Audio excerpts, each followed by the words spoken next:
நாமத்திற்கு மகிமை உண்டாகட்டும். நாம் தொடர்ந்து 6 நாட்களாக, இன்றைக்கு 6வது நாள், 5 நாட்களாக நாம் அநேக காரியங்களை குறித்து, இருதயத்தினுடைய ஆழங்களை குறித்து நாம் பார்த்து கொண்டிருந்தோம். கர்த்தர் நம்மோடு கூட பேசி கொண்டிருக்கிறார். நாம் ஜெபிக்கும் பொழுது நம்முடைய சரீரத்திலும் நம்முடைய இருதயத்திலும் அவயவங்களிலும் கர்த்தர் விடுதலையை கொடுத்து கொண்டிருக்கிறார். ஒருவேளை இன்னைக்கு பேச போறதான செய்தி உங்களுக்கு தொடர்ச்சி வேணும்னா பழைய வீடியோஸை நீங்கள் தயவு செஞ்சு பாருங்கள். கடந்த 5 நாட்களுடைய தொடர்ச்சி வரிசையாக ஒவ்வொன்றாக நான் பேசிகிட்டு இருக்கேன். ஆகையினால இந்த தொடர்ச்சி இல்லாமல் இது உங்களுக்கு புரியாது. முதல் நாளே நாம் பார்த்தோம், நாம் நம்முடைய சரீரத்தை புரிந்து கொள்வதற்கு பழைய ஏற்பாட்டிலே 3 அடையாளங்கள் இருக்கிறது. முதலாவது வீடு, அடுத்ததாக கூடாரம், அடுத்ததாக தேவாலயம் என்று சொல்லி பார்த்தோம். அதனுடைய அடிப்படையில் அடுத்த நாள் நாம் பார்த்தது, தேவாலயத்தினுடைய அடிப்படையிலே 4 முக்கியமான காரியங்களை நாம் பார்த்தோம். முதலாவது ஜன்னல்களை பார்த்தோம், அடுத்ததாக வாசற்படிகளை நாம் பார்த்தோம், அடுத்ததாக அடுக்குகளை பார்த்தோம், இருதயத்திலே அடுக்குகள் இருக்கிறது என்று சொல்லியும், அடுத்ததாக அறைகள். அப்போ தேவாலயத்திலே 90 அறைகள் இருப்பது போல மனிதனுடைய இருதயத்திலும் 90 அறைகள் இருக்கிறது என்று சொல்லி நாம் பார்த்தோம். மூன்றாவது நாள் எல்லா விதமான ரெகுலேஷன்ஸ், நியமனங்கள், சட்டத்திட்டங்கள், எப்படி நம்முடைய இருதயத்தை சுத்திகரிப்பது, எப்படி ஆராய்ந்து பார்க்கிறது, அதை குறித்து நாம் 3வது நாள் நாம் பார்த்தோம். அடுத்து 4வது நாள் நாம் பார்த்தது என்னென்ன வழிகள் வழியாக சத்துரு உள்ளே நுழைவான், என்ட்ரன்ஸ் அண்ட் எக்ஸிட் குறித்து பார்த்தோம். ஸோ அதில் முக்கியமானது நாம் பார்த்தது வாய் மற்றும் உதடு, அடுத்ததாக கண்கள், அடுத்ததாக காதுகள், அடுத்ததாக நாசி, அடுத்ததாக ஆசன வழி, அடுத்ததாக பிறப்புறுப்புகள், அடுத்ததாக தோல் என்று சொல்லி பார்த்தோம். அடுத்ததாக நேற்று நாம் பார்த்தது அவயவங்களிலே தங்கி இருக்கிறதான அசுத்தாவிகள். நேத்துக்கும் முந்தானேத்துக்கும் நீங்க குழப்பிக்க கூடாது. முந்தானேத்து உள்ளது என்ட்ரன்ஸ் அண்ட் எக்ஸிட், உள்ளே வருதலும் வெளியே போகுதுமான உறுப்புகள். ஆனால் நேற்று நான் பேசின காரியம் எந்தெந்த அவயவங்களிலே தங்கியிருக்கும் அது சொல்லி. ஸோ முதலாவது நாவு, அடுத்ததாக எலும்புகள், அடுத்ததாக முதுகு தண்டுவடம், அடுத்ததாக பாதம், பெருவரல், விரல்கள் என்று சொல்லி அப்புறம் பார்த்தோம். அப்புறம் முகம் என்று சொல்லி நாம் பார்த்தோம். இந்த நாளிலே நாம் அடுத்த பகுதிக்குள்ளாக போக போறோம். இந்த நாளில் இன்னும் ஆழமாக நம்முடைய இருதயத்தை ஆராய்ந்து பார்ப்பதற்கு கர்த்தருடைய சமூகத்திலே நாம் ஒப்பு கொடுத்து நாம் ஜெபித்து இந்த வார்த்தையை நாம் கேட்க போகிறோம். என்னுடன் திருப்பிக் கொள்ளுங்கள். எசேக்கியேல் 8வது அதிகாரம், எசேக்கியேல் 8வது அதிகாரம் 7 - 12 வசனங்கள்.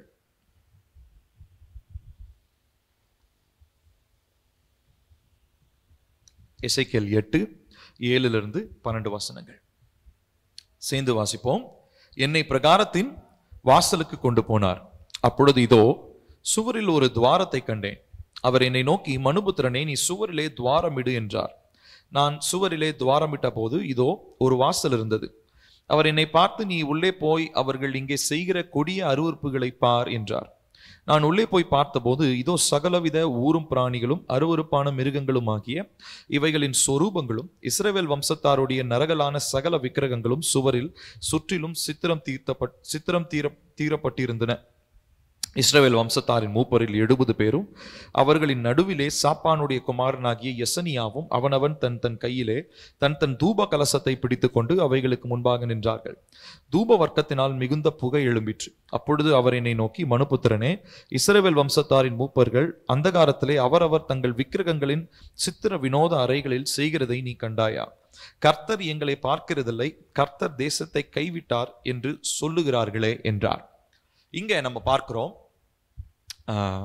எசேக்கியேலை கர்த்தர் எசேக்கியேல் தீர்க்கதரிசிக்கு தான் இந்த நிறைய காரியங்கள்லாம் காண்பிச்சான்னு சொல்லி எசேக்கியேல் 44 42 பகுதியில் நம்ம அதெல்லாம் வாசிச்சோம். அறைகளை பற்றி நம்ம வாசிச்சோம். அதுக்கு முன்னாடி இந்த ஆலயத்தை கர்த்தர் காமிக்கிறதுக்கு முன்னாடி ஆலயத்தில் இருக்கிறதான நிறைய காரியங்களை கர்த்தர் வெளிப்படுத்துகிறத நம்ம பார்க்கிறோம். இதுல நம்ம புரிந்து கொள்ள வேண்டிய ஒரு காரியம் என்ன அப்படின்னு சொல்லி பார்த்தீங்கன்னா, இந்த எசேக்கியேல் 8வது அதிகாரத்தில் நம்ம பார்க்கிறோம், கர்த்தர் எசேக்கியேலை பார்த்து என்ன சொல்றாருன்னா, ஒரு ஓட்டை போடு, துவாரம் போடு அப்படின்னு சொல்லி சொல்றார்.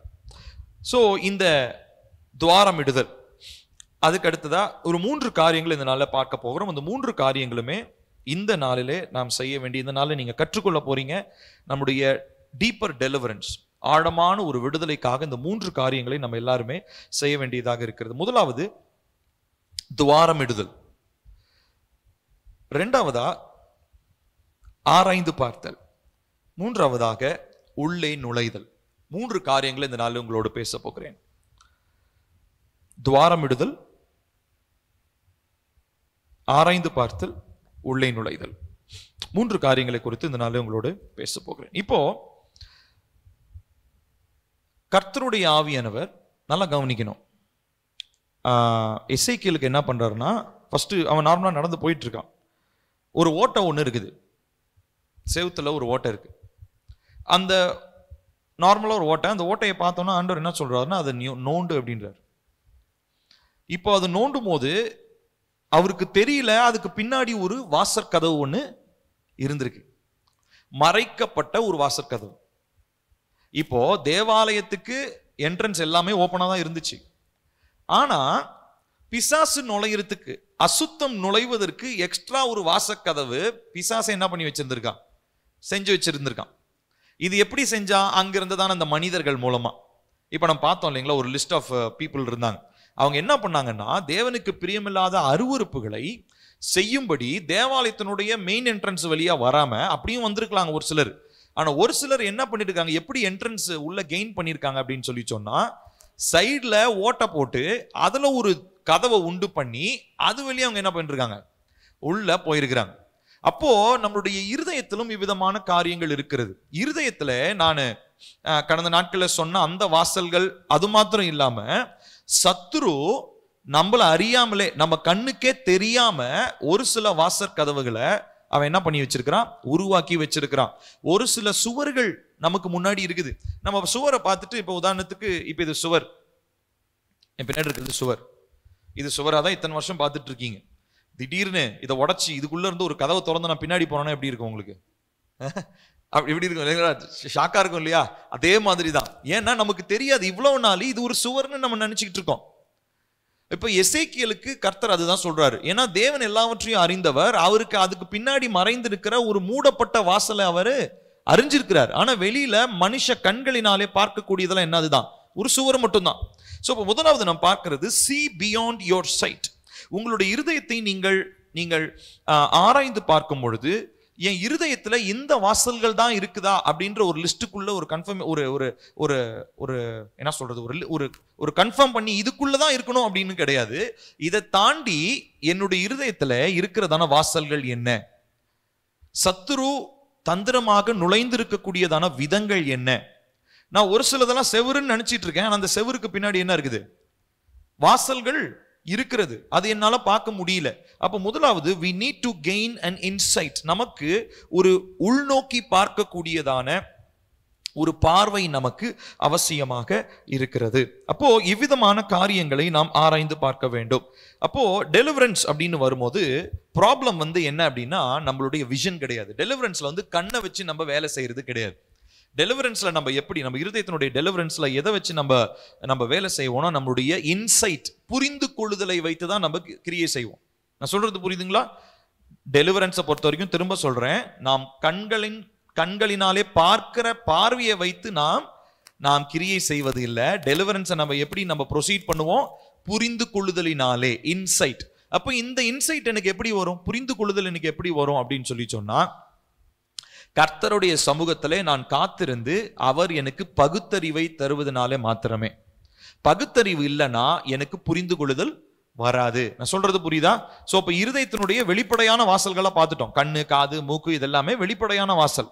ஆனா மறைந்திருக்கிற வாசல் என்ன அப்படின்னு சொல்லி நம்ம தெரியணும்னு சொல்லி சொன்னா, நமக்கு ஒரு புரிதல் வேண்டும், ஒரு இன்சைட் வேண்டும். அந்த இன்சைட், அந்த புரிதலுக்கு என்ன தேவை? கர்த்தருடைய ஆவியானவர் தருகிறதான பகுத்தறிவினுடைய வரம் நமக்கு அவசியம். அப்ப நம்ம எல்லாருமே, இது ஊழியக்காரனுக்கு மாத்திரம் இல்ல, இது ஊழியக்காரனுக்கு மாத்திரம் தேவன் ரெஸ்ட்ரிக்ட் பண்ணி வைக்கல. எல்லாரும், சிறு குழந்தைகள் இருந்து பெரியவங்க வரைக்கும் எல்லாருமே, தேவ பிள்ளைகள் எல்லாரும் பகுத்தறிவினுடைய வரத்தை என்ன பண்ணணும், பெற்றுக்கொள்ள வேண்டும். தினந்தோறும் கேட்கணும். நம்முடைய ஜெபத்தினுடைய தினந்தோறும் இருக்கிற விண்ணப்பமாக மாறணும். என்ன விண்ணப்பம்? பரிசுத்த ஆவியானவரே, எனக்கு பகுத்தறிகிறதான வரத்தை எனக்கு தாங்க. ஆவிகளை நான் பகுத்தறிய வேண்டும். ஒவ்வொரு மனிதனுக்கு பின்னாடி என்ன இருக்குது, ஏன் இருதயத்துக்கு பின்னாடி என்ன இருக்கு, ஏன் இருதயத்தினுடைய மறைவில் என்ன இருக்குது, இப்ப எசேக்கியேலுக்கு கர்த்தர் இந்த புரிதலை கற்றுக் கொடுத்தார். அப்போ நிறைய பேர் இந்த நாட்களில் ஊழியக்காரங்களா இருக்கலாம், தீர்க்கதரிசிகளா இருக்கலாம். ஆனா அவங்க கண்களால மாத்திரம் பார்த்து ஊழியம் செஞ்சிருந்தாங்கன்னா அவங்களுக்கு அவங்க கண்ணுக்கு சுவருக்கு பின்னாடி இருக்கிறதான கதவு அவங்களுக்கு தெரியவே தெரியாது. நான் சொல்றது புரியுதா? அதனாலதான் நம்மளுடைய ஜபம்ன்றது வெறும் கண்ணினாலே பார்த்து ஜெபம் பண்ற ஜபமா இல்லாம புரிதலினாலே நாம் ஜெபிக்க வேண்டும். we should pray out of our insight, not out of our vision. நம்முடைய பார்வையினாலே நம்ம பார்த்து ஜெபிக்கிறவங்களா இல்லாம நம்மளுடைய புரிதலினாலே ஜெபிக்க வேண்டும். நான் சொல்றது புரியுதா? இப்போ நீங்க ஒருத்தருக்காங்களுக்கு ஜெபிச்சாலும் சரி, நீங்க உங்களுக்காகவே ஜெபிச்சாலும் சரி, உங்க குடும்பத்திற்காக ஜெபிச்சாலும் சரி, உங்க கண்ணுனால நீங்க அவங்களை எப்படி பாக்குறீங்களோ அதை வச்சு என்ன பண்ணக்கூடாது? ஜெபிக்க கூடாது. ஒவ்வொரு காரியத்துக்கும் பின்னாடியும் ஒரு இன்சைட், ஒரு புரிதல் நமக்கு அவசியம். புரிதல் தான் அந்த டிசைன்மெண்ட்டை நமக்கு கற்றுக் கொடுக்கும். பரிசுத்த ஆவியினுடைய டிசைன்மெண்ட்டை கற்றுக் கொடுக்கும். ஒரு எக்ஸாம்பிள் சொல்றேன். இப்போ உங்கள் பிள்ளைக்காக ஜெபம் பண்றீங்கன்னு வச்சுக்குவோம். ஒரு தாய் தன்னுடைய மகனுக்காக ஜெபம் பண்றாங்க. அந்த மகன் நல்ல வீட்டுல நல்லா ஜெபம் பண்றவன், நல்லா பைபிள் படிக்கிறான், அம்மா சொன்னபடிலாம் கேட்கிறான், நல்லா படிக்கிறான், இப்படி எல்லாமே வச்சுக்குவோம். இப்போ இதை மாத்திரமே வைத்து அந்த தாய் தன்னுடைய மகன் நல்ல ஒழுக்கத்துல வரான் அப்படின்றத என்ன பண்ண முடியாது? சொல்ல முடியாது. ஏன்னா அது அம்மா அப்பா முன்னாடி அவன் காண்பிக்கிறதான ஒரு பிம்பம், ஒரு இமேஜ், அவ்வளவுதான். அது வேஷமா அது நிஜமான்னு நமக்கு தெரியாது. ஆனா அந்த பிள்ளைக்காக அந்த தாய் ஜெபிக்கும் போது எப்படி தெரியுமா ஜெபிக்கணும்? என்னுடைய மகனை குறித்ததான புரிதலை எனக்கு கற்றுத்தாரும், என் மகனை குறித்ததான இன்சைட், புரிதல் எனக்கு வேண்டும். அப்படின்னா கர்த்தர் என்ன பண்ணுவாரு? நீங்க கண்ணுனால பாக்குறீங்க இல்லையா பைபிள் படிக்கிறது, ஜெபம் பண்றது, அதை வச்சு உங்க பையனை ஜட்ஜ் பண்ணாம கர்த்தர் உங்களுக்கு கொடுக்கிற டிசர்ன்மெண்ட்னாலே, பகுத்தறிவினாலே உங்களுடைய பையனை நீங்க பார்க்க ஆரம்பிப்பீங்க. நான் சொல்றது புரியுதா? அப்போ இந்த அடிப்படையான ஒரு புரிதல் தேவ பிள்ளைகளாகிய நமக்கு அவசியம். அது நம்ம சொந்த வாழ்க்கையா இருந்தாலும் சரி, நம்ம குடும்பத்துக்காக ஜெபம் பண்ணாலும் சரி, இல்ல வேற யாருக்காவது நம்ம ஜெபம் பண்ணாலும் சரி. அப்போ பேசிக்காவே நமக்கு தேவை நமக்கு ஒரு புரிந்து கொள்ளுதல். You can be a prophet. நீங்க தீர்க்கதரிசியா இருக்கலாம், கர்த்தர் உங்களுக்கு எல்லாவற்றையும் விளக்குகிறவரா கூட இருக்கலாம். ஆனாலும் இன்சைட் இல்ல, புரிதல் இல்ல, பகுத்தறிவின் ஆவியின் வரம் இல்லைன்னு சொன்னா நம்ம குருட்டாட்டத்துல இருக்கிறதை போல நம்ம இருப்போம். நம்ம ஒரு அறியாமையிலே நாம் சிக்கி கொண்டவர்களாக நாம் இருப்போம். அதனாலதான் எபேசியருக்கு எழுதும் போது பவுல் விதமா ஒரு வசனத்தை சொல்றார். எபேசியர் 1வது அதிகாரம் 15-19 வசனங்கள். இது the prayer of Paul for the Ephesians அப்படின்னே நம்ம சொல்லலாம். பவுல் எபேசியருக்காக செய்த ஒரு ஜபமாகவே இது பார்க்கப்படுகிறது. It is a prayer. எபேசியர் 1:15-19 வரைக்கும் வாசிக்கலாமா?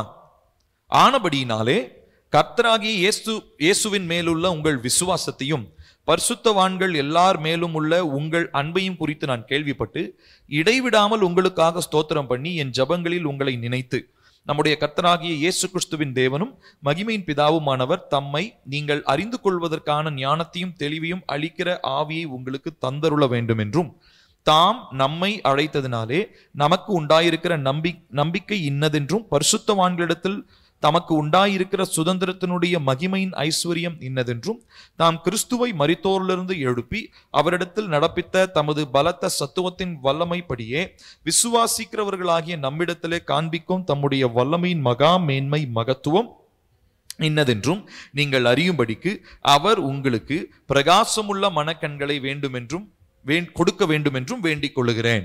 இப்ப நிறைய லிஸ்ட் சொல்றாரு என்னென்னலாம் செய்யணும் அப்படின்னு சொல்லிட்டு. கடைசி அதுக்கு ஒரே ஒரு விஷயம் தான் கேட்கிறாரு ஆண்டவர்கிட்ட, பிரகாசம் உள்ள மனக்கண்கள்.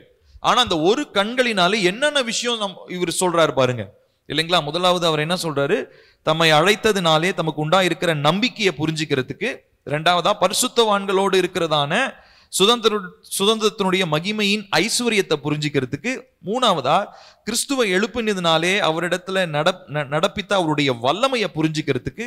அடுத்ததா அவருடைய மேன்மையான மகத்துவம் இன்னதென்று நீங்கள் அறியும்படிக்கு. இப்படி பெரிய லிஸ்டே இருக்குது. இவ்வளவு பெரிய வசனத்துல நம்ம வாசிக்கிறோம். இப்போ இது எல்லாத்துக்கும் ஒரே பாயிண்ட் தான், என்னது? பிரகாசமுள்ள மனக்கண்கள். So when God opens the eyes of your heart, உங்கள் இருதயத்தினுடைய கண்களை கர்த்தர் திறக்கும் பொழுது, அதுதான் நம்ம பகுத்தறிவுன்னு சொல்றோம், டிசர்ன்மெண்ட் சொல்றோம், இன்சைட், புரிதல். இந்த கண்கள், நம்முடைய இருதயத்தின் கண்கள் திறக்கப்படணும். நம்ம ஊழியக்காரங்களாகவோ இல்ல ஒரு விசுவாசியாகவோ இல்ல தேவ பிள்ளையாகவோ இந்த கண்ணினாலே, இந்த மாம்ச கண்ணினாலே பார்க்கிறபடி நம்ம இல்லாம, அதன்படி நம்ம நியாயம் செய்யாம, நம்மளுடைய மனக்கண்களினாலே நாம பார்க்க ஆரம்பிக்க வேண்டும். இப்ப எசேக்கியேல் முதலாவது இந்த காரியத்தை பார்க்கும்போது எப்படி இருந்திருக்கும் பாருங்க. அந்த வசனத்தை அப்படிதான் நான் படிச்சோம். எசேக்கியேல் 8:7 பாருங்க. என்னை பிரகாரத்தின் வாசலுக்கு கொண்டு போனார், அப்பொழுது இதோ சுவரில் ஒரு துவாரம், ஆல்ரெடி ஒரு சின்ன ஓட்டம் இருந்திருக்கு. அவர் என்னை நோக்கி, மனுபுத்திரனே, நீ சுவரில் துவாரம் இடு. சோ எக்ஸ்ட்ராவா ஒரு ஓட்டை ஒன்று போட சொல்றாரு. துவாரம் போடு, ஒரு ஓட்டை போடு அப்படின்னு சொல்லிட்டு உள்ள இருக்கிறதான துவாரம் போட்டோன்னு என்ன நடக்குது பாருங்க. நான் சுவரில் துவாரம் இட்ட போது இதோ ஒரு வாசல் இருந்தது, அதுக்குள்ள மறைந்து இருக்கிறதான வாசல் இருந்தது. இப்போ நம்ம ஜெபிக்க போகிறோம். முதலாவது நம்ம என்ன ஜெபிக்க போறோம்? நம்ம எல்லாரும் கண்களை மூடும், இருக்கிற இடத்துல இருந்தே ஒரு குட்டி பிரேயர் பண்ண போறோம். எல்லாரும் உங்க நெஞ்சு மேல கை வைங்க. நெஞ்சு மேல கை வச்சு சொல்லுங்க, பரிசுத்த ஆவியானவரே, என்னுடைய இருதயத்தில் மறைந்திருக்கும் வாசலை எனக்கு காண்பியும். என் கண்கள் மாம்சத்தின்படி இல்லாமல் புரிதலை அறிந்து கொள்ள, தேவனுடைய பகுத்தறிவின் வரத்தை பெற்றுக்கொள்ள மனக்கண்கள் எனக்கு திறக்கப்படும்படி இயேசுவின் நாமத்தில் நான் ஜெபிக்கிறேன்.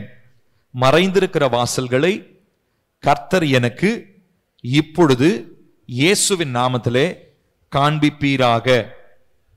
ஆமென். இப்போ நம்ம இந்த ஜெபம் நம்ம செஞ்சிருக்கிறோம். என்னது? இப்போ நமக்கு தெரிஞ்ச வாசல்களை நம்ம டீல் பண்ண ஆரம்பிச்சிட்டோம். அடுத்ததா தெரியாத வாசல்களை நம்ம ஆராய்ந்து பார்க்க போகிறோம். சோ இவ்விதமான வாசல்கள் சத்ரு நுழையக்கூடியதான வாசல்களாக இருக்கிறது. அப்போ இது எப்படி இருக்கும்? இது கர்த்தர் எப்படி நமக்கு கற்று தருவார்? இந்த மனக்கண்கள் திறக்கப்படும் பொழுது அந்த அனுபவம் எப்படி இருக்கும்? இல்லைன்னு சொல்லி சொன்னா இந்த புரிந்து கொள்ளுதல், இந்த புரிதல், இன்சைட் எப்படி டெவலப் ஆகும் அப்படின்னா, இதுக்கு தான் நம்ம பரிசுத்த ஆவியானவருடைய காரியங்களில ரொம்ப ரொம்ப உணர்வுள்ளவங்களா இருக்கணும். எப்படி இருக்கணும்? உணர்வுள்ளவர்களா, சென்சிட்டிவ்னு சொல்லுவாங்க பாத்தீங்களா? கர்த்தருடைய ஆவியானவர் சின்ன சின்ன காரியங்களை சொல்லுவார். இதை செய்ய, இதை செய்யாத, அங்க போ, அங்க போகாத. நம்ம என்ன நினைச்சுக்கோன்னா இதெல்லாமா ஆண்டவர் சொல்லுவாரு. இப்போ உங்களுடைய, நான் சொல்றத நல்லா கவனிச்சுக்கோங்க, உங்களுடைய மறைவான வாசல் பற்றி உங்களுக்கு தெரியணும்னா அவர் சின்ன சின்ன காரியத்துல கூட அவர் தலையிடுவார்.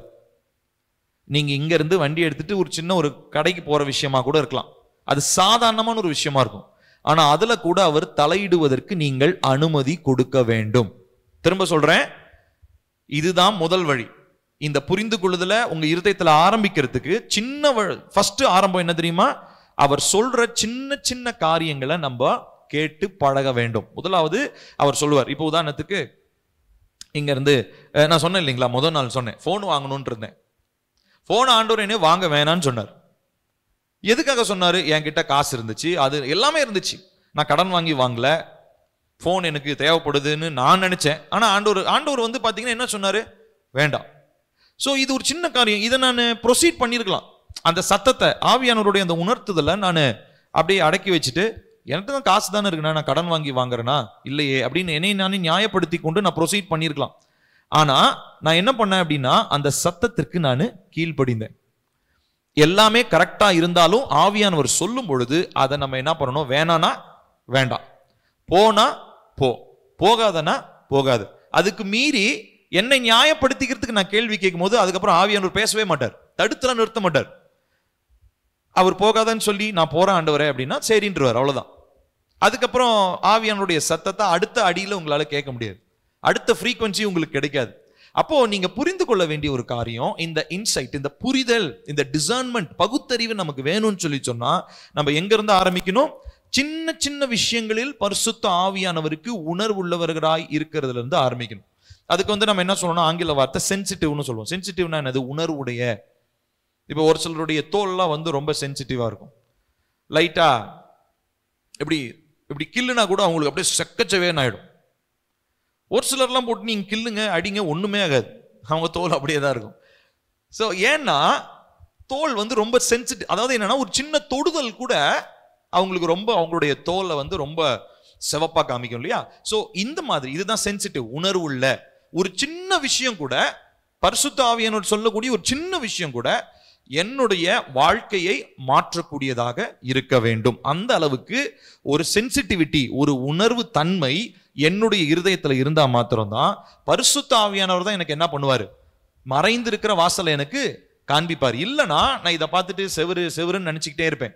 ஆனா செவுத்துக்கு பின்னாடி மறைந்திருக்கிறதான வாசலை என்னால பார்க்க முடியாது. நானும் எல்லாத்தையும் ஆராய்ச்சி பார்த்துட்டேங்க, கண்ணை சுத்தமாக்கிட்டேன், காதை சுத்தமாக்கிட்டேன், எல்லாத்தையும் சுத்தமாக்கிட்டேன். ஆனா இன்னும் பிசாசு எப்படி வருது? அப்போ கர்த்தருடைய ஆவியானவருக்கு உணர்வுள்ளவங்களா நம்ம இல்லைன்னா எல்லா வாசல்களையும் நீங்க காத்து கொண்டிருந்தாலும் மறைக்கப்பட்டிருக்கிற வாசல்கள் வழியாக பிசாசு உள்ளே நுழைவான். இதை நாம் மறந்து விடக்கூடாது. அப்போ நம்ம இதுக்கு முன்னாடி இருந்த காரியங்கள், இதுக்கு முன்னாடி நம்முடைய பார்வை மாறி நம்ம இனிமே மனக்கண்களினாலே நம்ம பார்க்க நம்ம ஆரம்பிக்கணும். ஆவியின் கண்களினாலே நம்ம பார்க்க நம்ம ஆரம்பிக்கணும். அப்போ அந்த மாதிரி நம்ம நடக்கும் பொழுது இதற்கு முன்னாடி பார்த்திராத அநேக காரியங்களை கர்த்தர் உங்களுக்கு வெளிப்படுத்துவார். ஸோ பேசிக்கலி உங்களுடைய பார்வை தான் இதுல ரொம்ப ரொம்ப முக்கியம். நான் சொன்னேன், விடுதலைக்கு, இருதயத்தின் விடுதலைக்கோ மற்றவருக்காக விடுதலைக்கு ஜெபம் பண்ணும்போது எது அவசியம்?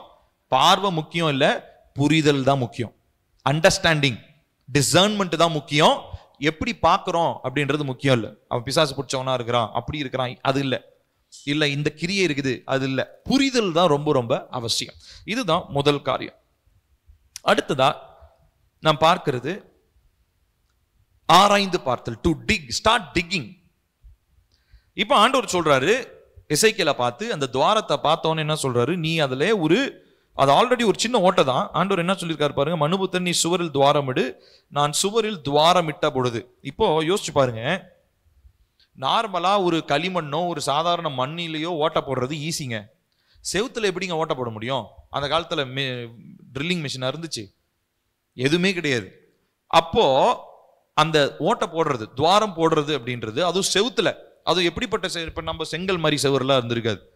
பெரிய கல்லு, பாறாங்கல் மாதிரி தான், கற்கல் தான் என்ன பண்ணியிருப்பாங்க, ஆலயத்தினுடைய சுவரை கட்டியிருப்பாங்க. இப்ப இந்த கல்லை நோண்டுறது சாதாரணமான வேலையா? அதற்கான கருவிகள் தேவை. அந்த காலத்துல என்ன கருவிகள் இருந்ததோ நமக்கு தெரியல. ஆனா கண்டிப்பா அது நோண்டுவதற்கு ஒரு சிரமம் ஏற்பட்டிருக்கும். எளிமையா அந்த சுவத்துல ஓட்டையா போட்டிருக்க முடியாது. சோ ரெண்டாவது நாம் பார்க்கக்கூடிய காரியம் அதுதான், ஆராய்ந்து, அதாவது டு சர்ச் டீப்பர், ஆராய்ந்து போகணும். அது கஷ்டமா இருந்த உடனே நம்ம என்ன பண்றோம்னா அதை விட்டுறோம். நமக்கு நோண்டுறதுக்கே பிடிக்காது. நமக்கு இருதயத்தை நோண்டி, ஏன்னா அது உள்ள அசுத்தம் இருக்கும் நமக்கு தெரியும். அதனால ஆனா மத்தவனை போய் நோண்டுவோம். ஆனா நம்ம இருதயத்தை நோண்டுறது நமக்கு பிடிக்காது. ஏன்னா நோண்டியாச்சுன்னு சொல்லி சொன்னா உள்ள இருந்து எல்லா காரியங்களும் வெளிப்பட ஆரம்பிச்சிருமே. இப்ப ஏதாவது பேசும்போது சொல்லுவாங்களா, பழசெல்லாம் கிளறாதரா அப்படின்வாங்க இல்லையா? அப்படின்னா என்ன அர்த்தம்? அப்ப ஏதோ ஒண்ணு மறைஞ்சிருக்குது, டீல் பண்ணாத ஒரு விஷயம் ஒண்ணு மறைஞ்சிருக்குது. அதனால பழசை பத்தி பேசணும்னா நம்ம என்ன சொல்லுவோம், பழசெல்லாம் கிளறாது, முடிஞ்சு போச்சு. ஆனா உள்ள அசுத்தத்தை வச்சுட்டு முடிஞ்சு போச்சுன்னு நீங்க மேல வச்சு பூசி மொழுவுனீங்கன்னா அது உள்ள இருந்து என்னைக்காவது ஒரு நாள் வேர் விட்டு என்ன ஆகும், திரும்ப வெளியே வந்து கொண்டேதான் இருக்கும். இதை நம்ம புரிந்து கொள்றதே கிடையாது. அப்போ நம்மளுடைய மறைவான காரியங்களை ஆராய்ந்து பார்க்கறதுக்கு நம்ம முதலாவது நம்ம நோண்டணும். நோண்டுறது கொஞ்சம் கடினம், அதை டிக் பண்றது அப்படின்றது கொஞ்சம் ஹார்ட் தான். ஆனாலும் நம்ம என்ன பண்ணணுங்க, சிரமப்பட்டு நம்ம கண்டிப்பாக நம்ம செய்யணும். இட் இஸ் டைம் கன்சியூமிங், அது நேரம் எடுக்கும். ஆனா நம்ம நிச்சயமாக அவ்விதமாக ஒரு முயற்சி எடுக்கும் பொழுதுதான் நம்முடைய இருதயத்தில் மறைந்திருக்கிற ஆழங்களுக்குள்ளாக சென்று மறைந்திருக்கிற காரியங்களை நம்மளால என்ன பண்ண முடியும், அகற்ற முடியும். அப்போ இந்த சுவற்றின் வழியாக நீங்கள் துவாரம் இடுவதற்கு முதலாவது உங்களுக்கு அதிக பலன் தேவை இல்லையா? அப்போ யூ நீட் பர்சவியரன்ஸ் இன் பிரேயர். ஜெபத்திலே அதிகமாக நாம் என்ன பண்ணணுங்க, காத்திருக்க வேண்டும். சும்மா 1 மணி நேரம் போயிட்டு கத்தாவே உங்க சமூகத்துல காத்திருக்கிறேன், இருதயத்தில் மறைந்திருக்கிறத வெளிப்படுத்துங்க. 1 மணி நேரம்ன்றது 2 மணி நேரமா மாறணும். வாரத்துல 1 நாள் ஜெபம் பண்ணது, 1 நாள் உபவாசம்ன்றது வாரத்துல 2 நாள் உபவாசமா மாறணும். கம்ப்ளீட்டான டெலிவரன்ஸ் எனக்கு வந்துருச்சுன்னு எனக்கே புரியுற வரைக்கும் இந்த ஜெபத்தை என்ன பண்ணக்கூடாது, குறைக்கவே கூடாது. சோ முதலாவது இட் நீட்ஸ் எஃபர்ட். இரண்டாவது இட் நீட்ஸ் டூல்ஸ். அதற்கு கருவிகள் தேவை. நோண்டுறது சாதாரண வெறும் கையில நோண்ட முடியாது. கல்ல போய் நோண்டணும்னா உங்களுக்கு கருவிகள் வேணும். கடப்பாரை, சம்மட்டி, ஏதாவது ஒண்ணு வேணும். அது இருந்தால் தான் உங்களால் என்ன பண்ண முடியும், கடினமான காரியங்களை உடைக்க முடியும். அப்போ அந்த ஆயுதங்களாய் இருக்கக்கூடியதான கர்த்தருடைய வார்த்தை, கர்த்தருடைய ஆவியின் வல்லமை, இது ரெண்டையுமே நம்ம என்ன பண்ணணும், கண்டினியூஸா போட்டு அந்த ஓட்டையை போட்டு நம்ம பம்பார்ட் பண்ணிக்கிட்டே இருக்கணும், அதை இடிச்சுக்கிட்டே இருக்கணும். அது இடிச்சு நொறுங்குற வரைக்கும், டெலிவரன்ஸ் உள்ள இருக்கிற மறைந்திருக்கிற காரியங்கள் வெளியில வர்ற வரைக்கும், அந்த மறைந்திருக்கிற அந்த துவாரத்துல, அந்த செவத்துல நம்ம என்ன பண்ணுங்க, பம்பார்ட் பண்ணிக்கிட்டே இருக்கணும்.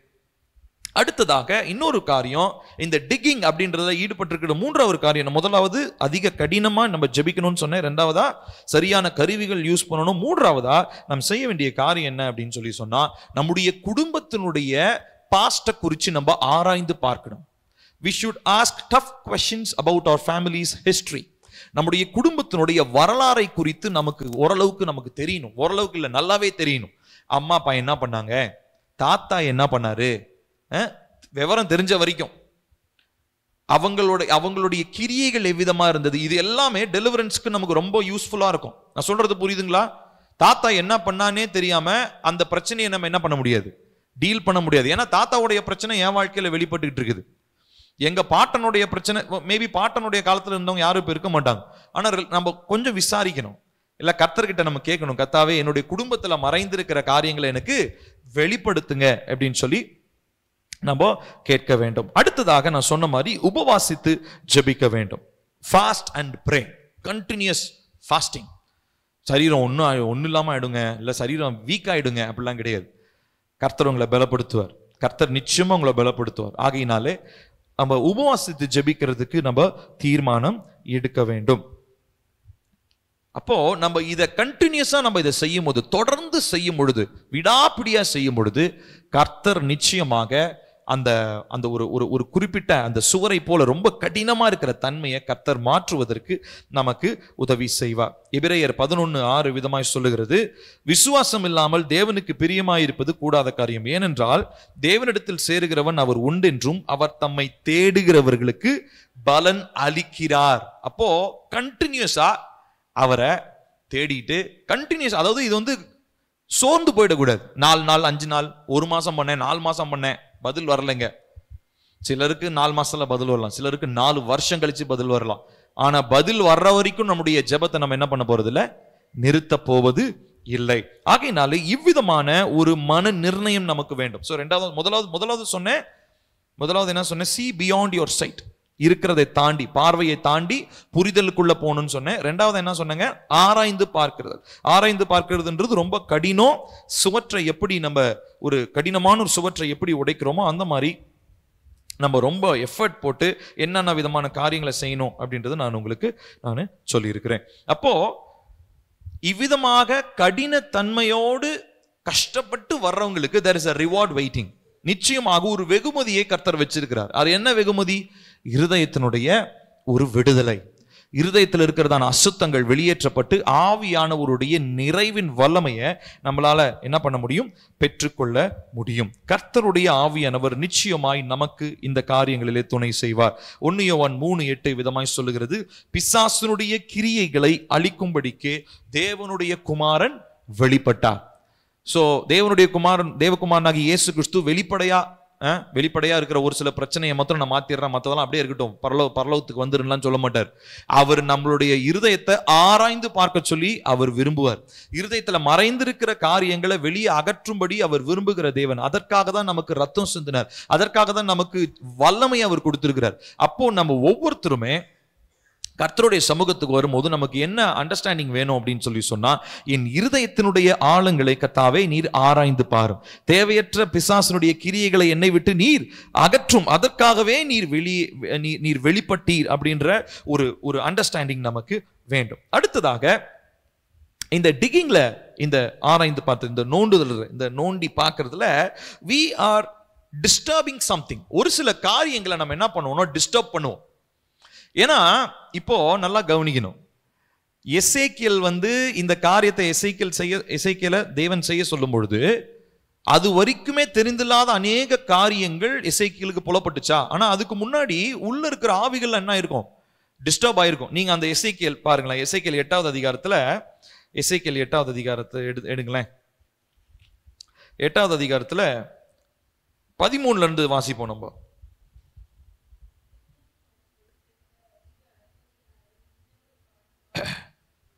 ஒரு நிமிஷம். எசேக்கியேல் 8வது அதிகாரம் 13 வாசிக்கலாமா? பின்னும் அவர்கள் செய்கிற அதிக அருவருப்புகளை இன்னமும் காண்பாய் என்று அவர் என்னுடனே சொல்லி என்னை கர்த்தருடைய ஆலயத்து வடக்கு வாசலின் நடையிலே கொண்டு போனார். இதோ அங்கே தம்மூசுக்காக அழுது கொண்டிருக்கிற ஸ்திரீகள் உட்கார்ந்திருந்தார்கள். அப்பொழுது அவர், மனுபுத்திரனே, இதை கண்டாயா? இதிலும் அதிக அருவருப்புகளை இன்னமும் காண்பாய் என்று என்னுடனே சொல்லி என்னை கர்த்தருடைய ஆலயத்தின் உட்பிரகாரத்திலே கொண்டு போனார். இதோ கர்த்தருடைய ஆலயத்தின் வாசல் நடையிலே மண்டபத்துக்கும் பலிபீடத்துக்கும் நடுவே ஏறக்குறைய 25 புருஷர் தங்கள் முதுகை கர்த்தருடைய ஆலயத்துக்கும் தங்கள் முதுகை கீழ் திசைக்கும் நேராக திருப்பினவர்களாய் கிழக்கே இருக்கும் சூரியனை நமஸ்கரித்தார்கள். எவ்வளவு ஒரு அட்டூழியம் பாருங்க. தேவாலயத்துல இந்த பக்கம் பார்த்து மகா பரிசுத்த ஸ்தலம் இந்த பக்கம் இருக்குது, அதை விட்டுட்டு இந்த பக்கம் திரும்பி என்ன பண்றாங்களா? தேவனால படைக்கப்பட்ட சூரியனை அவர்கள் தொழுது கொண்டிருக்கிறார்கள். பெண்கள் என்ன பண்றாங்க? தம்மூஸ்னா என்ன அர்த்தம்னா, அவங்க வனாந்திரத்துல ஒரு பொன் கன்றுக்குட்டி செஞ்சாங்க இல்லைங்களா, அது பேர் தம்மூஸ். சரிங்களா? அந்த தம்மூஸ் போயிடுச்சே, அதையெல்லாம் இடிச்சு போட்டாங்களே அப்படின்னு சொல்லிட்டு பெண்கள் எல்லாம் அதுக்கு உட்காந்து அழுகுறாங்களாம். ஆண்கள் எல்லாம் என்ன பண்றாங்களா? இந்த பக்கம் சிருஷ்டிகரை விட்டுட்டு இந்த பக்கம் திரும்பி அவங்க என்ன பண்றாங்க? சூரியனை அவர்கள் வணங்கி கொண்டிருக்கிறார்கள். அப்போ இது எல்லாமே எங்க டிஸ்டர்ப் ஆயிருக்கும் தெரியுமா? மறைமுகமான வாசலை இவர் பார்க்க ஆரம்பிச்ச உடனே உள்ள இருக்கிற ஆவிகள் கண்டிப்பா என்ன பண்ணிருக்கும்?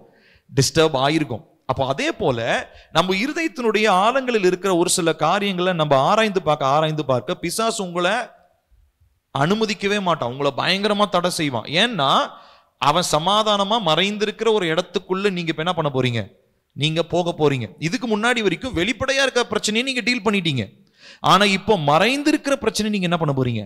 டீல் பண்ண போறீங்க. நீங்க அதை எதிர்கொண்டு அதை வெளியேற்ற போறீங்க. அதனால உள்ள கிரியேட் செய்கிறதான பிசாசனுடைய வல்லமைகள் உங்களை என்ன பண்ண போறது இல்லை, நார்மலா உங்களை அனுமதிக்க போறது இல்லை. அப்போ பயங்கரமான ஒரு ரெசிஸ்டன்ஸ் அவங்க உண்டாக்குவாங்க. அப்போ பயங்கரமான எதிர்ப்புகள் நமக்கு வரலாம். இருதயத்தின் ஆழங்கள் ஆராய்ந்து பார்க்கும் பொழுது நிச்சயமாக நமக்கு எதிர்ப்புகள் வரும். ஆனாலும் அதற்கு மத்தியிலே நாம் தொடர்ந்து தேவனை விடாமல் பற்றி கொண்டு அதிகமாக நாம் ஜெபிக்கிறவர்களாக நாம் இருக்க வேண்டியது அவசியமாக இருக்கிறது. அப்போ இதை குறித்து நாம் பயப்பட வேண்டிய அவசியம் இல்லை. ஏன்னா நம்ம கூட யார் இருக்கிறார்? பரிசுத்த ஆவியானவர் இருக்கிறார். இருதயத்துல இந்த காரியங்கள் அத்துமீறிதான் நுழைஞ்சிருக்குது. இப்போ வெளிப்படையா நமக்கு தெரிஞ்ச எல்லா பாவங்களையும் நம்ம அறிக்கை செஞ்சிட்டோம். ஆனா இன்னும் அது இருக்குதுன்னு சொல்லி சொன்னா அது என்ன இருக்குது? அத்துமீறிதான் உள்ள வந்திருக்குது. அப்போ இவ்விதமான காரியங்களை நம்ம தேவனுடைய அக்கினியினாலும் வல்லமையினாலும் நம்முடைய எல்லைகளை விட்டு நாம் வெளியேற்ற வேண்டியது அவசியமாக இருக்கிறது.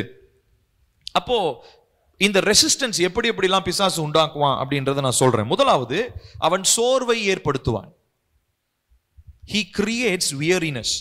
சோர்வை ஏற்படுத்துவான். ரெண்டாவதா, பிசிக்கலா நமக்கு பலவீனத்தை கொண்டு வருவான். Physical attack. நல்லா இருக்கிறவங்களுக்கு திடீர்னு ஜோம் பண்ணிட்டு இருக்கும்போது வயிறு வலி வந்தா ஜோம் பண்ணுவீங்களா? இல்லைங்க, பயங்கரமா வயிறு வலிக்குது, நான் போய் அப்புறம் என்ன ஜோம் பண்ணி என்ன பிரயோஜனம் அப்படின்ட்டு டாக்டரை பார்க்க போயிடுவோம். அவனுக்கு இதுதான் வேணும். உங்க ஜெபத்தை நீங்க நிறுத்தணும். Personal attack, physical attack. அடுத்து மூன்றாவதா, டிஸ்கரேஜ்மெண்ட். டிஸ்கரேஜ்மெண்ட்னா என்ன சொல்லலாம்? அதாவது ஒரு உற்சாகத்தை இழந்து போன ஒரு நிலை, உற்சாகம் இழந்து போன நிலை. ஜெபத்திலே ஒரு உற்சாகமே இருக்காது, அப்படியே சோர்வா ஜெபம் பண்ணிட்டே இருப்போம். இது எல்லாமே என்ன அப்படின்னா, நீங்க உங்க இருதயத்தை நீங்க ஆழமா தோண்ட ஆரம்பிச்சிருக்கிறீங்க. அதனால உள்ள இருக்கிறதான வல்லமைகள் உங்களை என்ன பண்ண போறது இல்லை, அனுமதிக்க போறது இல்லை. அவ எல்லாமே ஒரு பயங்கரமான ஒரு எதிர்ப்பு தெரிவிக்கும், ஒரே ரெசிஸ்டன்ஸை உண்டு பண்ணும். ஆனாலும் இதையும் தாண்டி நாம் ஜெபிக்க வேண்டியது அவசியமா இருக்கு. இப்ப சொல்லுங்க, 21 நாள் இதை முடிக்க முடியுமா? முடியாதா? முடியாது. அதனாலதான் சொன்னேன், 21 டேஸ்ன்றது வெறுமனே ட்ரைனிங் டைம் தான். 21 டேஸ் உங்களுக்கு ட்ரைனிங், பயிற்சி. அடுத்து நம்ம என்ன பண்ணணும்? இதை வச்சு நீங்க ஜெபம் பண்ணணும், ஜெபிக்கணும். என்ன பிரச்சனை வந்தாலும் சரி, பிசிக்கல் சோர்வு வந்தாலும் சரி, யூ நீட் டு புஷ். தொடர்ந்து. ஏன்னா நம்ம வெறும் மண்ணை தோண்டல, எதுல ஓட்ட போட்டுக்கிட்டு இருக்கோம்? செவற்றுல ஓட்ட போடுறோம். ரொம்ப கடினம், அது ரொம்ப கல்லு, பாறாங்கல், ரொம்ப ஸ்ட்ராங்கான கல்லு. அதனால அதை நோண்டுறது ரொம்ப ரொம்ப கஷ்டம். ஆனாலும் நம்ம நிச்சயமா அதை தாண்டி நம்ம போக வேண்டும். பாருங்க, இதை பத்தி அந்த சுவற்றுல துவாரம் இடும் பொழுது நடக்கிற பிரச்சனையை பிரசங்கி சொல்றாரு. பிரசங்கி 10வது அதிகாரம் 8 to 9 நம்ம வாசிக்கிறோம். படுகுழியை வெட்டுகிறவன் அதிலே விடுவான், அடைப்பை பிடுங்குகிறவனை பாம்பு கடிக்கும், கல்லுகளை பேர்க்கிறவன் அவைகளால் காயப்படுவான், மரத்தை பிளக்கிறவன் அதனால் மோசம் படுவான். அப்போ கண்டிப்பா கல்லுகளை எல்லாம் நம்ம பேர்த்தோம்னு சொல்லி சொன்னா லைட்டா காயம் இருக்குதான் செய்யும். ஆனால் நம்முடைய ஆத்துமாவை நம்ம காப்பாற்ற வேண்டியது நம்மளுடைய பொறுப்புல இருக்குது. கர்த்தர் நமக்காக ரத்தம் சிந்தி இருக்கிறார். பொறுப்பு இல்லாம ஆண்டவர் என்னைய காப்பாத்திட்டாருன்னு இருக்க முடியுமா? நம்ம ஆராய்ந்து பார்க்கணும். அது நம்ம அந்த கல்லுகளை நம்ம எடுக்கும் போது சற்று சிரமமா இருக்கும், சற்று காயங்கள் ஏற்படலாம். ஆனா நமக்கு டெலிவரன்ஸ் தான் வேணும்னு முக்கியமா இருக்கிறவங்களால மாத்திரம் தான். நான் சொல்றேன்ல, இப்ப நீங்க எத்தனை பேர் கேட்குறீங்க, ஆன்லைன்ல எத்தனை பேர் கேட்குறாங்கன்னு எனக்கு தெரியல. இத்தனை பேருமே நீங்க கம்ப்ளீட் டெலிவரன்ஸ்குள்ள வருவீங்களான்றது கேள்விக்குறிதான். ஏன்னா இந்த முழுமையான டெலிவரன்ஸ் அடையிற வரைக்கும் விடாப்பிடியா தொடர்ச்சியா ஜோம் பண்றவங்க விரல் விட்டு எண்ணக்கூடிய அளவுக்கு தான் இருப்பாங்க. ஆகையினால தான் நான் உங்ககிட்ட சொல்றேன், அந்த குரூப் நம்ம போயிடக்கூடாது. எந்த குரூப்பு? பாதியிலேயே கலண்டு போய், பாதியிலே சோர்ந்து போய், பாதியிலே பலனற்று போய், சத்துவம் இழந்து போய் நிக்கிற குரூப்ல நம்ம இருக்கக்கூடாது. நம்ம தொடர்ச்சியாக ஜெபித்து கொண்டே இருக்கணும். இந்த 21 நாட்கள் முடிஞ்சதுக்கு அப்புறம் நான் சொன்ன எல்லா பிரேயர்ஸும் நான் உங்களுக்கு ஒரு லிஸ்டா நான் டைப் பண்ணி தரேன். நீங்க அது ஜெபமா நீங்க வச்சு நீங்க தினந்தோறும் என்ன பண்ணுங்க, அதை ஜெபிங்க. ஃபேமிலி பிரேயர்ல பண்ணுங்க, பர்சனல் பிரேயர்ல பண்ணுங்க. உங்க பிள்ளைங்களை படிக்க வைங்க, பிள்ளைங்களுக்கு அந்த ஜெபங்களை நீங்க கற்றுக் கொடுங்க. இந்த பிரேயர் ரெகுலரா நம்ம பண்ண கன்சிஸ்டன்டா நம்ம பண்ணணும், விடாப்பிடியா நம்ம பண்ணணும். ரெசிஸ்டன்ஸ், எதிர்ப்பு வந்தாலும் நம்ம செஞ்சுக்கிட்டே இருக்கணும் இந்த பிரேயரை. நிச்சயமாக அதனுடைய முடிவிலே நிச்சயமாக நமக்கு கர்த்தர் விடுதலையை தருவார். பிசாசுக்கு சோம்பேறிகளை ரொம்ப ரொம்ப பிடிக்கும். பிசாசுக்கு சோம்பேறிகளை ரொம்ப பிடிக்கும். ஏன்னா அவன் 4 நாள் ஜோம் பண்ணுவான், 4வது நாள் பதில் வரலன்னா 5வது நாள் படுத்து தூங்கிடுவான். ஏன்னா அவனுடைய அதாவது ரொம்ப களைச்சு போயிட்டான், 4 நாள் வேலை செஞ்சுட்டேன்பா, 5வது நாள் எனக்கு ரெஸ்ட் எடுக்கணும்பா அப்படின்னு சொல்லிட்டு அவன் களைச்சு, அவ்வளவுதான். அதுக்கப்புறம் அவன் வாழ்க்கை அப்படியே போயிடும், தூக்கத்திலே போயிடும். இப்படிதான் பிசாசு அநேக தேவ பிள்ளைகளை ஏமாற்றி கொண்டிருக்கிறான். So demons love those who are lazy. பிசாசுக்கு ரொம்ப பிடிச்சவங்க யாருன்னா சோம்பேறியா இருக்கிறவங்க, ஜெபிக்கிறவங்க பக்கத்துல அவனால வர முடியாது. அப்போ ஃப்ரீடம், அதாவது விடுதலையை உண்மையா பற்றி தொடர்கிறவர்களை அவன் பக்கத்துல நெருங்கவே முடியாது. அப்போ நம்ம அப்படிப்பட்டவர்களாக நாம் மாற்றப்பட வேண்டும். ஆனால் தேவனுடைய ராஜ்யம் வரும்பொழுதோ நிச்சயமாக இருளின் ராஜ்யம் நம்முடைய இருதயத்திற்குள்ள என்ன பண்ண போறதில்லை, நிலை நிற்க போவது இல்லை. ஸோ 2 காரியங்களை சொல்லியிருக்கேன். முதலாவது என்ன சொன்னேன்? முதலாவது நம்ம பார்வையினாலே இல்லை, புரிதலினாலே நம்ம பார்க்கணும். அடுத்ததா 2வதா என்ன சொன்னேன்? ஆராய்ந்து பார்க்கணும். இது ரொம்ப கடினமானதுன்னு சொன்னேன். 3வதா நான் பார்க்க போறது, he went inside the room. அவன் அந்த அறைக்குள்ளாக அவன் பிரவேசித்தான். அப்படித்தானே இருக்குது, அந்த அறைக்குள்ள அவன் பிரவேசிச்சான். உள்ள போய் பார்த்தா அப்படித்தானே பார்த்தோம். எசேக்கியேல் 8வது அதிகாரம் பாருங்க. உள்ளே போய் அவர் என்னை பார்த்து, நீ உள்ளே போய் அவர்கள் இங்கே செய்கிற கொடிய அருவருப்புகளை பார். இப்பதான் உள்ள போறார். ஃபர்ஸ்ட் என்ன பண்ணாரு? மறைஞ்சிருக்கிற கதவை பார்த்தாரு. 2வதா அதை திறக்கிறதுக்கு ரொம்ப ரொம்ப கஷ்டப்பட்டாரு. 3வதா இப்பதான் ஒரு ஆக்சஸ் கிடைக்குது. எங்க போறதுக்கு? மறைந்திருக்கிற அறைகளுக்கு போறது. இப்போ அந்த மறைந்திருக்கிற அறைகள் உள்ள போனோன்னு என்ன நடக்குது பாருங்க. உள்ளே போய் பார்த்த போது இதோ சகலவித ஊரும் பிராணிகள், அருவருப்பான மிருகங்கள், இவைகளின் சொரூபங்களும் இஸ்ரவேல் வம்சத்தாருடைய நரகலான சகல விக்கிரகங்களும் சுவரில் சுற்றிலும் சித்திரம் தீரப்பட்டிருந்தன. எவ்வளவு தைரியம் பாருங்க. தேவாலயம், தேவன் வாசம் பண்ற ஆலயம், ஆனா அதனுடைய செவுத்துல என்னத்தை வரைஞ்சு வச்சிருக்கிறானுங்களா? சொரூபங்கள், விக்கிரகங்கள், அசுத்தமான காரியங்கள். இப்போ நம்ம நிறைய நேரங்கள் பாத்தீங்கன்னா இந்த ரொம்ப புராண இடங்களுக்கு எல்லாம் போவோம் பாத்தீங்களா, இந்த ஓல்டு டெம்பிள்ஸ் எல்லாம் போவோம். நம்ம இதுக்கு முன்னாடி போயிருப்போம். உதாரணத்திற்கு மகாபலிபுரம் பாத்தீங்கன்னா, மகாபலிபுரத்துல சித்திரங்கள் நிறைய இருக்கும். இந்த சித்திரங்களை பார்க்கறதுக்காக நிறைய பேர் போவாங்க. அந்த காலத்துல செஞ்சதுங்க அப்படி இப்படின்லாம் ஹிஸ்டாரிக்கல்லாம் நிறைய சொல்லிக்கலாம். ஆனா ஒவ்வொரு சித்திரத்திலையும் ஒரு பிசாசு இருக்குன்றது நம்ம புரிஞ்சுக்கிறதே கிடையாது. நம்ம அது ஒரு ஹிஸ்டாரிக்கல் சைட்டா போய் பார்க்கிறோமே ஒழிய, நீங்க ஸ்பிரிச்சுவலா பாத்தீங்கன்னா அது ஒவ்வொன்றிலும் இதுக்கு முன்னாடி ஒருவேளை வணங்கி இருப்பாங்க, இல்ல இன்னும் அதுல அசுத்தாவிகள் தங்கி கொண்டிருக்கும். அதுவும் பாத்தீங்கன்னா அந்த சித்திரங்கள் நம்ம ஊர் பக்கத்துல நிறையவே சிலைகள் இருக்கிறது. அதுமே பாத்தீங்கன்னா ரொம்ப அருவருப்பான சிலைகளாக இருக்கும். பெண்களை அரை நிர்வாணமா இருக்கிறதான சிலைகள் கோவில்களில் இருக்குது. ஏன் இருக்குது யோசிச்சு பாருங்க. கோவிலே பரிசுத்தமானதுன்னு சொல்றாங்க, புனிதமான. அப்ப எதுக்கு அதுல அசுத்தமான ஒரு விக்கிரகத்தை கொண்டு வந்து வைக்கணும் இல்லையா? இந்த தேவதை, அந்த தேவதை, அந்த சாமி, இந்த சாமி, ஏதோ ஒண்ணு சொல்லி வச்சிருப்பாங்க. இப்ப இது எல்லாத்துக்கும் பின்னாடி ஒரு அசுத்தாவினுடைய தாக்கம் ஒண்ணு இருக்குது. அதே மாதிரி தேவாலயத்துல மேல மட்டும்தான் தேவாலயம் உட்பிரகாரம் மகா பரிசுத்த ஸ்தலத்துல உடன்படிக்கை பெட்டி இருந்துச்சு. ஆனா சைட்ல ரூம்ஸ் இருந்து பாத்தீங்களா? அந்த ரூம்ஸுக்கு பேக் சைட்ல என்ன இருந்திருக்குது? எல்லாம் இதை வரைஞ்சு வச்சிருக்கிறானுங்க, செவுத்துல சித்திரம் தீர்த்தி வச்சிருக்கிறானுங்க, அசுத்தமான காரியங்களை செவுத்துல வரைஞ்சு வச்சிருக்கிறானுங்க. இப்போ இந்த ரூம்குள்ள போனோன்னா அவரால் எசேக்கியேலால பயங்கர கஷ்டமா இருக்கு. பாருங்க, இஸ்ரவேல் வம்சத்தாரில் மூப்பரில் 70 பேரும் அவர்களின் நடுவிலே சாப்பானுடைய குமாரனாகிய யசனியாவும் அவனவன் தன் கையிலே தன் தூப கலசத்தை பிடித்து கொண்டு அவைகளுக்கு முன்பாக நின்றார்கள். இப்ப சித்திரம் இருக்கிறது மாத்திரம் இல்ல, அதுக்கு முன்னாடி இவனுங்க தூபம் காட்டுறானுங்க. அந்த தூபம் காட்டுறவன் அந்த தூபம் காட்டுற அந்த தூப கலசம்லாம் எங்க பயன்படுத்தப்பட்டது?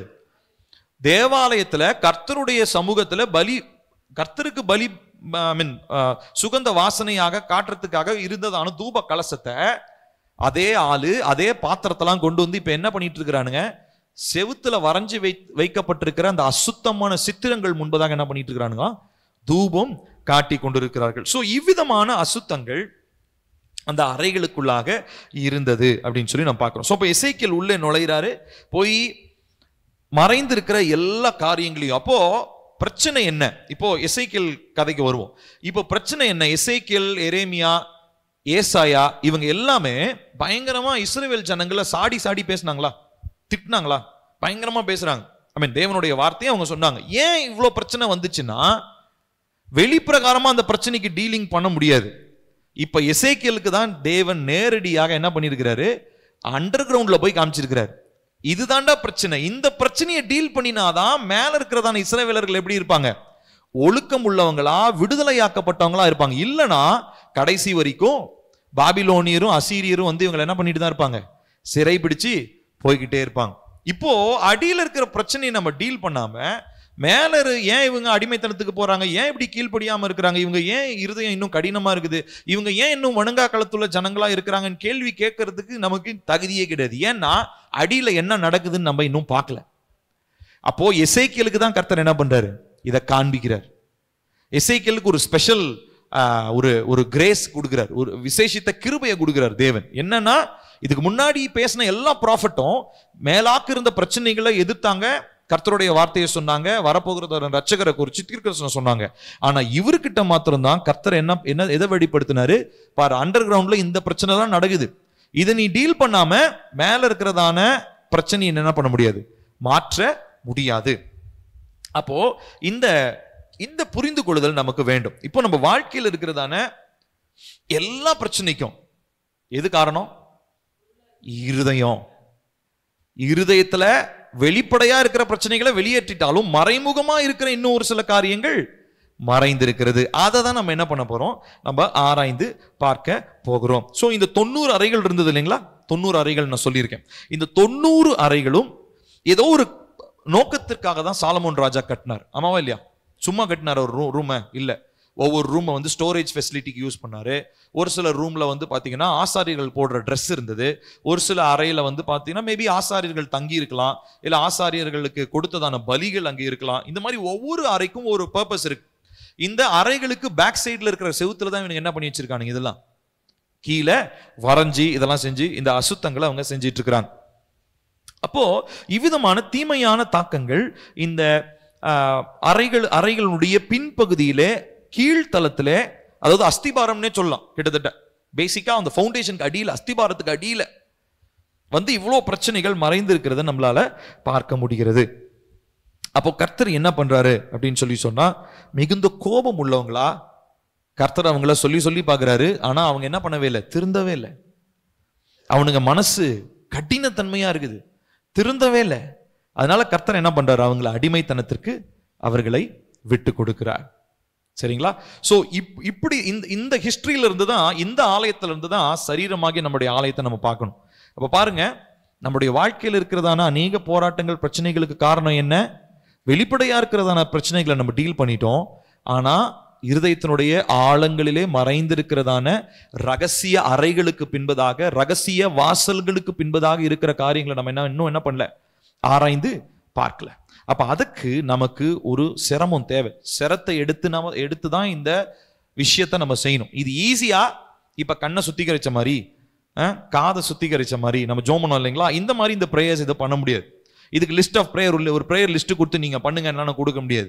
இதுக்கு நீங்க உங்களுடைய இருதயத்துல இருக்கிற காரியங்களை ஆராய்ச்சி பார்க்கறதுக்கு நீங்க custom mat prayers, customised prayers நீங்க தான் செஞ்சுக்கணும்.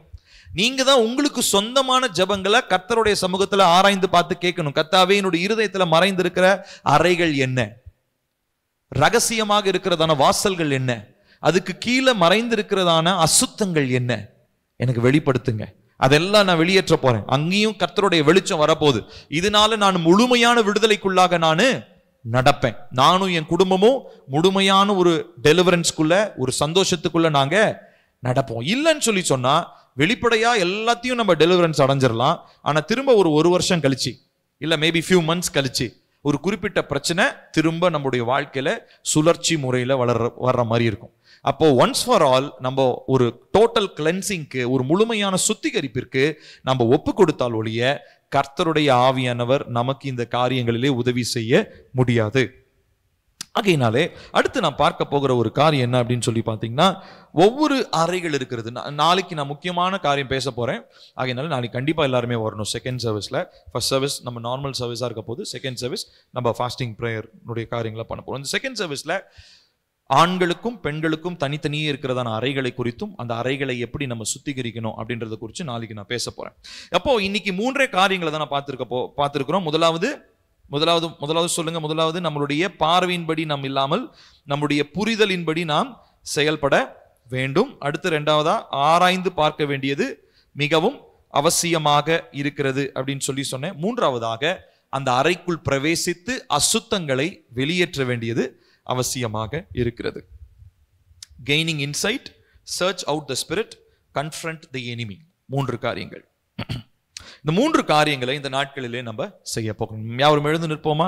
தேவனை நோக்கி பார்க்க போகிறோம். நம்ம இந்த நாளில் ஜெபிக்க போகிறோம். நம்முடைய இருதயத்திற்காக நம்ம ஜெபிக்கிறோம். நம்முடைய இருதயத்துல இன்னும் மறைந்திருக்கிற காரியங்கள் என்னன்னு சொல்லி கர்த்தரிடத்துல கேட்க போகிறோம். கர்த்தர் எசேக்கியேலுக்கு அந்த மறைவான அந்த ரகசிய வாசலை வெளிப்படுத்தின மாதிரி நம்மளுடைய இருதயத்துல காணப்படுகிற அந்த மறைவான காரியங்களை கர்த்தர் நமக்கு வெளிப்படுத்த போகிறார். எல்லாரும் கண்களை மூடுவோம். தேவனை நோக்கி நாம் பார்க்க போகிறோம். கர்த்தாவே, இந்த நாளிலே அப்பா என்னுடைய இருதயத்தை ஆராய்ந்து பாரும். இவ்வளவு நாட்கள் நான் வெளிப்படையா இருந்ததான அநேக காரியங்களை நான் சொன்னேன், அறிக்கை செஞ்சேன், அதற்காக ஜெபம் பண்ணேன். கர்த்தர் எனக்கு விடுதலையை தந்தீங்க. ஆனால் இந்த நாட்களிலே கர்த்தாவே, நான் மறைந்திருக்கிற அறைகளை நான் ஆராய்ந்து பார்க்கும்படியாக நான் வந்திருக்கிறேன். கர்த்தர் எனக்கு உதவி செய்வீராக.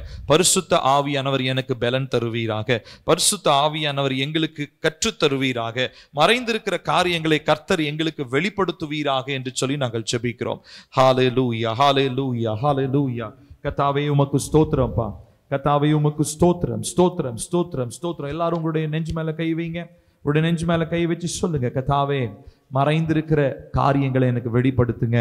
மறைந்திருக்கிற காரியங்களை எனக்கு வெளிப்படுத்துங்க. மறைந்திருக்கிற ரகசிய அறைகளை வெளிப்படுத்துங்க. ரகசிய வாசல்களை எனக்கு வெளிப்படுத்துங்க. அப்பா, நான் உள்ளே நுழைந்து அசுத்தங்களை நான் வெளியேற்றுவதற்கு எனக்கு உதவி செய்யுங்கப்பான்னு சொல்லி எல்லாரும் கேட்கலாம்.